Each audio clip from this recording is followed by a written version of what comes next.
তাৰিখে গুৱাহাটী মহানগৰৰ শিল্পগ্ৰামত অনুষ্ঠিত হোৱা ৰাইজৰ দলৰ পঞ্চায়ত নিৰ্বাচনৰ বিজয়ী আৰু বিজিত প্ৰাৰ্থীসকলৰ সম্বৰ্ধনা সভা তথা পৰ্যালোচনা সভাত আমি ৰাইজৰ দলৰ নেতৃবৰ্গ নিৰ্বাচিত প্ৰতিনিধিসকল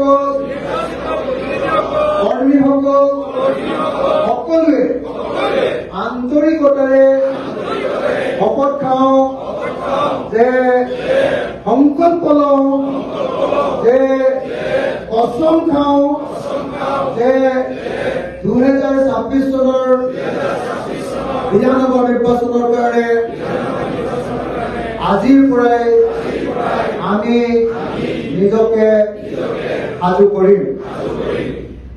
অহা কালিলৈ পৰা আমি নিজ নিজ ঠাই দলৰ সংগঠন শক্তিশালী কৰিবলৈ, দলৰ সংগঠন মজবুত কৰিবলৈ আৰু দলটোক সংবৰ্ধন কৰিবলৈ আৰু মানুহৰ মাজলৈ বিয়পাই দিবলৈ কাইলৈৰ পৰাই কামত নিয়োজিত হওঁ।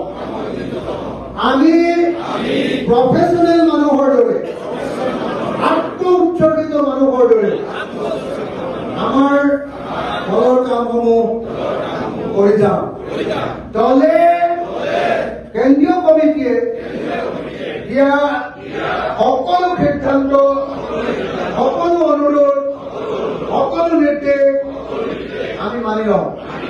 2026 চনৰ বিধানসভা নিৰ্বাচনত ৰাইজৰ দলে যিবিলাক প্ৰাৰ্থীক বিধায়ক পদৰ কাৰণে বাছনি কৰিব, আমি সেইসকল প্ৰাৰ্থীৰ কাৰণে দেহ মন কায় মানুহ বাক্যে কাম কৰিবৰ কাৰণে শপত লৈছো।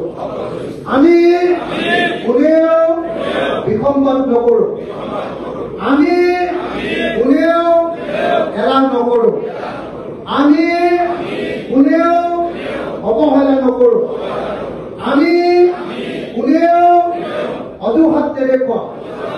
আমি দলক ভাল পাওঁ, দলৰ আদৰ্শ মানি চলোঁ আৰু দলক প্ৰতিষ্ঠা কৰিবলৈ দেশ দিবলৈ সাজু আছোঁ। ধন্যবাদ। জয় আই অসম।